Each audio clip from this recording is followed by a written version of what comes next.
इस्लाम और ज्योतिषी की जुगलबंदी देखनी है तो प्रयागराज आइए और मिली ज्योतिष विशारद मोहम्मद अख्तर ईसा से। शहर के दरियाबाद इलाके में रहने वाले साधारण से दिखने वाले मोहम्मद अख्तर ईसा की ज्योतिष पर इस कदर पकड़ हासिल है कि मुस्लिम से अधिक हिंदू लोग इनसे अपने भाग्य की रेखाओं को समझने आते हैं। वैसे तो संगम नगरी हमेशा से ही गंगा जमनी तहजीब और एकता की मिसाल पेश करता रहा है, लेकिन दरियाबाद निवासी ज्योतिष के यहाँ उमड़ने वाली भीड़ किसी एक मजहब लोग नहीं बल्कि सभी धर्म के अनुयायियों आते हैं और उन्हें ज्योतिषाचार्य मोहम्मद अख्तर ईसा खुद से अधिक भरोसा है। दरअसल सरकारी नौकरी से सेवानिवृत्त होने के बाद अख्तर ईसा का ज़्यादातर वक्त सितारों और तारों की टेढ़ी मेढ़ी चाल और उसके इंसान पर पड़ने वाले असर का अध्ययन में बीतता है। ईसा के लिए ज्योतिष शौक नहीं बल्कि जुनून है। इसके चलते आज उनके पास दूर दूर से लोग आते हैं और अपनी जन्म कुंडली और हाथ दिखाते हैं। ज्योतिष शास्त्र में हम केवल ग्रहों के परिवर्तन और उनका हमारे जीवन में पड़ने वाले प्रभाव के बारे में जानते हैं। ये हमें भविष्य के बारे में ठीक ठाक नहीं बताता, लेकिन ये संकेत ज़रूर देता है कि कुछ स्थितियों में कैसे निपटा जाए। क्या कुछ कहना इस पूरे मामले में मोहम्मद ईसा का, आइए सुनाते हैं। कि मैं बेसिकली एमएससी मैथमेटिक्स और फिज़िक्स में हूँ और एजी ऑफिस में काम करता था। 80 में ऑडिट में जाने के वजह से हर की पैड़ी पे घूमने का मौका लगा, तो वहाँ पर मुझे एक पामिस्ट्री की किताब मिली। मिस्ट्री से मैंने कुछ पढ़ना सीखा। 80 से लेके आज तक पामिस्ट्री, एस्ट्रोलॉजी और न्यूमरोलॉजी, इन सब चीज़ों को धीरे धीरे इंटरेस्ट बढ़ता चला गया। किताबें कलेक्ट की, उनके ऊपर वर्क किया और पढ़ते रहे, स्टडी करते रहे। उसके बाद वैदिक सिस्टम में पढ़ा। वैदिक सिस्टम को पूरा हमने स्टडी किया, लेकिन उसमें बहुत ज़्यादा सक्सेस नहीं मिली और हमारे कुछ समझ में ज़्यादा नहीं आया, तो हमने फिर जो है कृष्णामूर्ति सिस्टम की तरफ जो है ध्यान दिया। कृष्णामूर्ति सिस्टम हमको साइंटिफिक लगी और हमने उस पर ज़्यादा रिसर्च किया, क्योंकि वो भी सिस्टम जो है बेसिकली वैदिक सिस्टम पर भी बेस्ड है। वैदिक सिस्टम की चीज़ों को लेते हुए हमने जब उसमें किया तो हमको कुछ साइंटिफिक बेस मिला और हमने उसको ज़्यादा कैलकुलेशंस के बेसिस पे एक फार्मूले बनाते हुए काम करना शुरू किया। उसके रिज़ल्ट हमको बड़े फेवरेबल मिलते चले गए और नतीजा ये हुआ कि किसी भी आदमी के जो है जन्म कुंडली बनाकर उसके बारे में हर तरीके का प्रेडिक्शंस के लिए मैथमेटिकल चीज़ों का जब इस्तेमाल करते हैं तो वो चीज़ें करेक्ट डेफिनेशन बनाती हैं, टाइम, इवेंट, सब चीज़ें सामने आती है। तो ये सब इंटरेस्ट हो रहा था। उसके बाद 2006 में रिटायरमेंट के बाद मैंने कहा कि वैदिक सिस्टम का भी थोड़ा एक डिग्री वगैरह लिया जाए, पढ़ाई लिखाई किया जाए। तो मैंने यहाँ पर भारतीय विद्या भवन में एडमिशन लिया और उसके बाद ज्योतिष विशारद में मैंने डिग्री लिया यहाँ पर 2008 में। और वैदिक सिस्टम और केपी सिस्टम दोनों का चूँकि एक सिमिलर टाइप का वर्किंग है, तो उसी से फिर आगे इसको हमने इस्तेमाल किया है। इसके इस्तेमाल से हमको बहुत सी चीज़ों में हमारे अपने पर्टिकुलर फैमिली में अपने ऊपर ऐसी चीज़ें आई हैं जिसने हमारा एकदम से जो है अचंभा दे दिया और हमको ये लगा कि इंसान तो अपना कुछ कर ही नहीं रहा है, सारे तो चीज़ें प्लैनेट्स करा रहे हैं। तो उसके इस कॉन्फिडेंस के आने के बाद मैंने जब उसके चीज़ को लेके स्टडी किया तो बहुत सी चीज़ें अपने आप रिवील होने लगी कि हम प्रकृति से गाइड हो रहे हैं और प्रकृति का ही प्रभाव हमारे ऊपर होता है। में सारी चीज़ें हैं और ज्योतिष टोटली साइंस है और बहुत अच्छा विज्ञान है। इससे हमारी health, prosperity, financial position, status, ये सारी चीज़ें बहुत अच्छे ढंग से पता चलती है। हम क्या करेंगे, किस जॉब में जाएंगे, कैसे जाएंगे, क्या करेंगे, ये सारी चीज़ें इसमें स्टडी करने पर आ जाती है और मुझे बड़ा इंटरेस्ट लगा और ये एज ए हॉबी था, तो इसी को आगे मैं बढ़ा रहा हूँ। जब उनके ऊपर हमने दिखलाया कि ये चीज़ें सब अल्लाह ताला ने बनाई है और किस तरीके से रसूल के थ्रू उन्होंने बताया है लोगों को, तो उनके दिमाग में भी ये बातें आ रही हैं कि हाँ ये चीज़ें हैं और इसका इफ़ेक्ट होता है। मोहम्मद अख्तर ईसा है और हम काफ़ी दिनों सुना था लेकिन मुलाकात नहीं हो पाई थी, और जब मुलाकात हुई तो वो चीज़ बताया जो पिछले 40 साल में हमको कोई नहीं बता पाया। अभी तो परेशानी है लेकिन रिलीफ दिख रहा है। अजय सिंह आए थे 4-5 साल पहले अपने मामा के साथ, वो काफ़ी नाम हमने सुन रखा था। इलाहाबाद में पहले मुस्लिम हैं जिन्होंने स्टारों पे रिसर्च कर रखा है और इनकी मैथमेटिक्स बहुत अच्छी है, मतलब 99% ये समझिए कि बात इनकी है। जो चीज़ ये बता देते हैं उसके कोई काट है नहीं, उसको अगर लोग फॉलो करते हैं तो कुछ बेटर हो जाते हैं। हम लोगों के यहाँ मुस्लिमों में ये मना इसलिए है क्योंकि शिर्क है, नहीं दिखाना चाहिए। इंसान जान लेता है किसी का भविष्य अच्छा है, किसी का ख़राब है, तो जिसका ख़राब हो तो टेंशन में ही, मतलब 5 साल बाद मरने वाला है तो उससे पहले ही मर जाएगा वो, और जिसका अच्छा है तो कोई बात ही नहीं। तो इसलिए बहुत सख्ती से मना है कि इसको नहीं दिखाना चाहिए।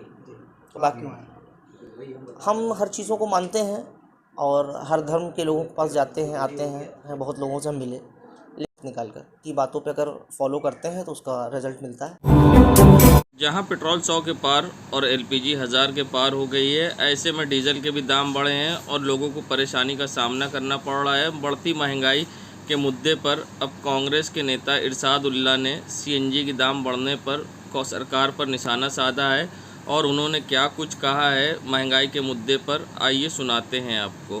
देखिए, इनका काम हमेशा ही से ये रहा है, जब तक चुनाव नहीं हुआ, अभी 5 राज्यों में चुनाव जब नहीं हो रहे, तब तो जो जितने भी या पेट्रोल का हो या आपका जो है गैस का हो, सीएनजी का, सबका किसी का रेट नहीं छुआ, किसी का रेट नहीं बढ़ाया। जहां चुनाव ख़त्म हुआ, धुआंधार जनता पे इतना बोझ लाद दिया कि जनता अब गाड़ी खड़ी करके साइकिल पैदल पर चलने पर मजबूर हो गई। वो स्थिति देश की बन गई है। क्या कांग्रेस डरी हुई है? कांग्रेस ने हमेशा, हम भी कांग्रेसी, हम बोल रहे हैं, सरकार के खिलाफ बोल रहे हैं, कांग्रेसी ना कभी डरा है ना कभी डरेगा। डर तो वो हैं जो भ्रष्टाचार में लिप्त हैं, जो हमेशा बेईमानी की है, जो हमेशा लोगों का भ्रष्टाचार में का काम किया, वो हमेशा डरते हैं। कांग्रेस कभी नहीं डरी। राहुल गांधी ने कल कहा था कि हमने 1 रुपया भ्रष्टाचार का नहीं लिया और नहीं हमने 1 रुपया किसी से लिया है। तो राहुल गांधी ने कहा कि किसी से डरना नहीं, हम इन सरकारों से डरेंगे। ये झूठी सरकार जो हमेशा झूठ पर टिकी। किन्नर अखाड़े की महामंडलेश्वर व किन्नर कल्याण बोर्ड की सदस्य कौशल्यानंद गिरी उर्फ टीना माँ ने कहा कि जहां योगी सरकार में पहली बार किन्नर कल्याण बोर्ड बना और अब किन्नरों के कल्याण के लिए दूसरी सरकार में कार्य शुरू हो गया है और किन्नरों के लिए कई योजनाएं बनाई गई हैं। बैठक में निर्णय लिया गया है। बैठक में क्या क्या निर्णय लिया गया और क्या योजनाएं लाई जा रही हैं, इस पे क्या कुछ कहना था उनका, आइए सुनाते हैं आपको। सबसे पहले तो योगी सरकार में किन्नर कल्याण बोर्ड हुआ। किन्नरों के उत्थान के लिए, किन्नरों के विकास के लिए ये बोर्ड बनाया गया है, किन्नर कल्याण बोर्ड। इसमें हम लोग का मीटिंग भी हो चुका है। मीटिंग में हम लोग किन्नरों के शिक्षा पे, स्वास्थ्य पे और किन्नरों के रोजगार के पे मेन मुद्दों पे बात हुई है और इसमें से यही निकल के आए कि पहले किन्नरों को सबसे पहले पहचान पत्र होना चाहिए। अभी बहुत सारे किन्नर हैं, उनके पास अपना पहचान पत्र, एक मैं ये देश के नागरिक हूँ करके जो पहचान होना चाहिए वो नहीं है। तो खास पहले हम लोग का यही बात हुई कि पहचान पत्र बनाया जाए और फिर हम लोग का मीटिंग करके ये बात निकले कि जितना किन्नरों का जो घर है, जो दैयार बोला जाता है, उस पे स्वास्थ्य के लिए वहाँ पे नाली, पानी, बिजली का सुविधा दिया जाए। इस विषय पे चर्चा हुआ है और किन्नरों की शिक्षा के लिए हर जिले में एक प्राथमिक शिक्षा किन्नरों के लिए अलग से खोला जाए, इसके लिए बात हुई। और जो हाई स्कूल तक किन्नरों के लिए एक पाठ्यक्रम में किन्नरों को जानने के लिए, किन्नरों को समझने के लिए उस पाठ्यक्रम में वो विषय रखा जाए कि किन्नर भी हमारे समाज के एक अभिन्न अंग है। बहुत सारे कोशिश हो रही है, प्रयास हो रही है किन्नरों के उत्थान के लिए, किन्नरों के विकास के लिए जो जागरूक करने का काम हो रही है, जिले जिले में जाके जागरूक कर। संगम नगरी प्रयागराज, जहां गर्मी का मौसम शुरू होते ही गर्मी का राजा आम कहलाता है और आम की काफ़ी डिमांड होती है, मगर कई सालों से आम की पैदावार कम हो रही थी, मगर इस बार गर्मी कायदे से पड़ने के कारण आम की आवक बाज़ार में ज़्यादा दिख रही है। विभिन्न प्रजाति के आम भी बाज़ारों में दिख रहे हैं, चाहे वो तोतापरी आम हो, चाहे कजरा हो, चाहे लंगड़ा हो, कई प्रकार के आम बाज़ारों में आ चुके हैं और आम के स्वाद भी अच्छे हैं और बाज़ार में आम के दाम भी स्थिर हैं और ज़्यादा महंगे नहीं हैं। 50 से 60 रुपये और 80 रुपये तक अच्छे आम बाज़ार में लोगों को मिल रहे हैं। ऐसे में क्या कुछ कहना है ग्राहकों का और दुकानदार का आम को लेकर, आइए सुनाते हैं आप। इस समय बाज़ार में 70 से 80 रुपये है। अच्छी क्वालिटी का आम है, मीठा भी आ रहा है। अभी आगे और रेट भी कम होगा। अभी तो शुरुआत चल रहा है, यहाँ वाले आम और आ जाएंगे तो और अच्छा हो जाएगा, रेट भी कम हो जाएगा। काफ़ी अच्छी क्वालिटी का आम भी अब की बार आ रहा है। फसल अच्छी हुई है आम की। परिचय बता दें। मोहम्मद शान। अब की बार काफ़ी दिखाई दे रहा है चारों तरफ। अब मीठा भी है, खाने में बढ़िया है और लग रहा है कि अब की काफ़ी आम हुए हैं, सस्ता बिकेगा। क्या नाम है आपका? मोहम्मद अरशद। नगरी प्रयागराज, जहां एक तरफ भीषण गर्मी तो दूसरी तरफ अघोषित बिजली कटौती से लोग परेशान हैं, जहां विपक्ष भी सरकार पर बिजली के मुद्दे पर हमलावर है। ऐसे में लोग गर्मी में बिजली आपूर्ति न होने से समस्या से जूझ रहे हैं और लोगों में कहीं ना कहीं गर्मी में सरकार के प्रति और विद्युत विभाग के प्रति आक्रोश दिखाई दिया। लोगों ने कहा जिस तरह से बिजली की समस्या है और बिजली नहीं मिलती उससे उनको पीने के पानी तक की समस्या होती है और उनको पीने का पानी नहीं मिल पाता है और उनको कई बार घंटों इंतज़ार करना पड़ता है और रात में जब लाइट चली जाती है तो सोना भी मुश्किल हो गया है। ऐसे में क्या कुछ कहना है प्रयागराज की जनता का, आइए सुनाते हैं। सर क्या कहें, अब बस समझ लीजिए किसी तरह जीवन व्यतीत हो रहा है। एक तो गर्मी का माहौल आप देख रहे हैं, ऊपर वाले की मार, ऊपर से बिजली पावर कॉरपोरेशन वालों का। कब लाइट आए कब चली जाए कुछ कहा नहीं जा सकता सर। बच्चे बिलखते रहते हैं, नहाने के लिए इंतज़ार में बैठा रहता है इंसान की, लाइट आए तो मोटर चले तो नहाया जाए, लेकिन कोई टाइम टेबल नहीं, कब आएगी कब जाएगी कोई फिक्स नहीं। पावर हाउस में फ़ोन करिए, बेल बजती रहती, बिजी हो जाता है, फ़ोन ही नहीं रिसीव होता। परिचय जी, मुझे मोहम्मद वसीम कहते हैं। सर जो है ये तो सरकार को देखना चाहिए। अब लाइट 1 घंटा आती है, 2 घंटा कट जाती है, फिर आधा घंटा आएगी, फिर 2 घंटा कट जाएगी, यानी 24 घंटे का 6-7 घंटा लाइट आती है अलीगढ़। अब कभी देरी होती है, कभी तेज होती है। कितनी परेशानी होती है? बहुत परेशानी होती है, पानी नहीं मिलता, लाइट नहीं मिलती गर्मी में, बहुत सारी दिक्कतें हैं। क्या? इब्राहिम। तो बहुत कटौती हो रही है, बहुत दिक्कतें हो रही है, गर्मी से आदमी बेहाल है, पानी की भी दिक्कत होती है। जब लाइट नहीं तो पानी कहाँ से आएगा, बहुत दिक्कतें हैं कि 24 घंटे में समय रात में भी लाइट कट जाती है। जी हाँ, बहुत परेशानी होती है। अहमद हुसैन।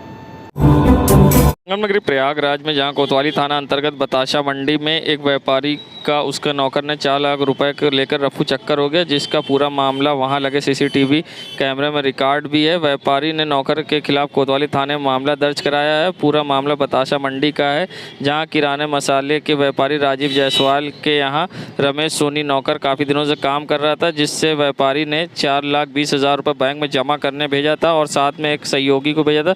सहयोगी बैंक तक पहुँचा वापस आ गया, मगर रमेश सोनी ने पैसा जमा नहीं किया और वहां से गायब हो गया। आइए सुनाते हैं क्या कुछ कहना है मालिक का और साथ गए हुए वर्कर का। जी भैया, जो है हम भी यहाँ पे बिलिंग का काम करते हैं और 17 तारीख को लमसम 2:15 के आसपास का मामला है। वो रमेश सोनी हैं, काफ़ी पुराने वर्कर हैं यहाँ के। उन्हीं के साथ में भैया ने बोला कि जाके जब ये बैंक के अंदर में चले जाएंगे उसके बाद आप वापस चले आइएगा। जी, हम 4,20,000 रुपये। अजीत कुमार मिश्रा। रोज़ की तरह मैंने अपनी दुकान खोली, दुकान में नौकर ने अपना दुकान की सफाई वगैरह किया। उसके बाद जो है हमने कहा चले आओ बैंक में थोड़ा पैसा जमा करना है, तो कहा ठीक है भाई हम बैंक जा रहे हैं। तो उसको मैंने 4,20,000 रुपया कैश दिया। 500 की 8 गड्डी थी उसमें और 40 नोट 500 की एक्स्ट्रा थी। उसके बाद वो बैंक गया, एक बंदे को साथ में लेके, मैंने एक आदमी जो मेरे यहाँ और है उसके साथ भेजा। भेजने के बाद वो दोनों साथ में गए। मैंने आदमी से कहा था कि जब बैंक के अंदर वो चला जाए तो वो वापस चला आएगा। करीबन 10 साल से शिकायत कहीं करी है? इलाहाबाद कोतवाली में। क्या हुआ? कोई सुनवाई नहीं हुई। मैंने FIR लाज कराया, CO साहब से भी मिला, लेकिन अभी तक उसमें कोई कार्रवाई नहीं हुई। उसके घर भी अभी तक ये लोग कोई आदमी गए नहीं। क्या नाम है आपका? मैं राजीव जायसवाल। नगरी प्रयागराज के सिविल लाइन क्षेत्र का नज़ारा है, जहां सिविल लाइन बस स्टैंड चौराहे पर आप देख सकते हैं ट्रैफिक सिग्नल बंद है। जहां एक तरफ धूल भरी तेज़ आंधी और दूसरी तरफ बंद ट्रैफिक सिग्नल और चारों तरफ से आते जाते लोग, जिससे कभी भी हो सकती है बड़ी दुर्घटना। यातायात विभाग की बड़ी लापरवाही सामने आई है, जहां सिविल लाइन चौराहे पर ट्रैफिक सिग्नल बंद दिखा और चारों तरफ से लोग आते जाते दिखाई दिए, जिससे बड़ी दुर्घटना हो सकती है। यातायात विभाग बना अनजान। नगरी प्रयागराज की गड्ढा कॉलोनी के लोगों में जहां बिजली विभाग को लेकर आक्रोश था, उनका कहना था कि हम सबके अच्छे घर हैं और यहां पर हम सब बिजली धारक और मीटर लगवाए हैं और बिजली का बिल देते हैं। उसके बावजूद यहां पर ना खंभा लगाया जा रहा है और ना ही यहां पर स्ट्रीट लाइट है, जिससे परेशानी होती। लाख शिकायत के बाद भी कोई सुनवाई नहीं हो रही। परेशानी हम लोगों के यहाँ पे है कि एक खंभा नहीं है और इतनी बड़ी आबादी होने के बावजूद अच्छे घर हैं, मकान हैं, सबके पास में मीटर है और उस मीटर के बावजूद हम जेई के पास जाते हैं, एसटीएन गए वहाँ से पास करा के लाए, उन्होंने कहा एसडीओ से सर्वे करवाइए। एसडीओ के पास में गए, उन्होंने कहा ठीक है 2 दिन के बाद में हम इंक्वायरी करवा के लगवा देते हैं। उसके बाद में डब्बे में डाल दिया गया। पिछले 15 साल से यहाँ की जनता परेशान है। ये ऐनुद्दीनपुर KW नाले के पास में हमारे पूरे जेई साहब लोग को पता है और एसडीओ को भी पता है इस चीज़ का कि यहाँ पे खंबे की ज़रूरत है, स्ट्रीट लाइट की ज़रूरत है। अभी बारिश आएगी, बच्चे मदरसा स्कूल है वहाँ से आते हैं तो पानी में गिर जाते हैं। हम लोग उठाते हैं छोटे बच्चों को। इस समस्या के लिए हम लोग चाहते हैं नगर आयोग से और हमारे उत्तर प्रदेश मुख्यमंत्री जी से कि यहाँ का सहयोग करें और खंबा लगवाएं, स्ट्रीट लाइट लगवाएं। मेरा नाम अब्दुल शकूर, समाज से। प्रयागराज में जहां मौसम ने करवट ली है और तेज़ भीषण गर्मी के बाद आंधी और धूल के साथ तेज़ हवाओं ने लोगों को राहत भरी सांस दी है, जिससे गर्मी से लोगों को राहत तो मिली, मगर तेज़ आंधी और धूल से लोगों को जगह जगह रुकना पड़ा और लोगों को गाड़ी चलाने वालों को परेशानी का सामना भी करना पड़ा। मगर भीषण गर्मी से लोगों को राहत दिली और बारिश की बूंदें भी छींटे पड़ते दिखाई दिए। ये सुनाते हैं लोगों ने क्या कहा। लेकिन मौसम ठंडा हो जाए बस, और बहुत बढ़िया लग रहा है। इस समय एकदम सब लोग निकले हुए हैं रोड पर एकदम मस्त हवा लेने के लिए, और बहुत बढ़िया लग रहा है। इससे पहले तो बहुत ज़्यादा गर्मी थी। सीजन की पहली आंधी है ये, पहली आंधी है, सीजन की पहली आंधी है, पहला तूफान है, समझ लीजिए पहला पानी है ये इलाहाबाद प्रयागराज में पहली बूंद गिर रही है ये बारिश की। गर्मी से राहत मिलेगी? अरे बहुत बढ़िया लग रहा है, बहुत राहत मिलेगी। ये हसनैन अहमद नाम है मेरा। नगरी प्रयागराज में जहां तीसरे दिन भी आज पुलिस और नगर निगम की टीम करेला बाग मछली मार्केट पहुंची है, जहां पर भारी फोर्स के साथ पहुंची टीम ने अवैध अतिक्रमण किए हुई जगह का निरीक्षण किया और साथ ही वहां पर कार्रवाई की। कई अवैध कार्रवाई करते हुए अवैध निर्माण को हटाया गया और अतिक्रमण मुक्त कराया गया नगर निगम और पुलिस द्वारा।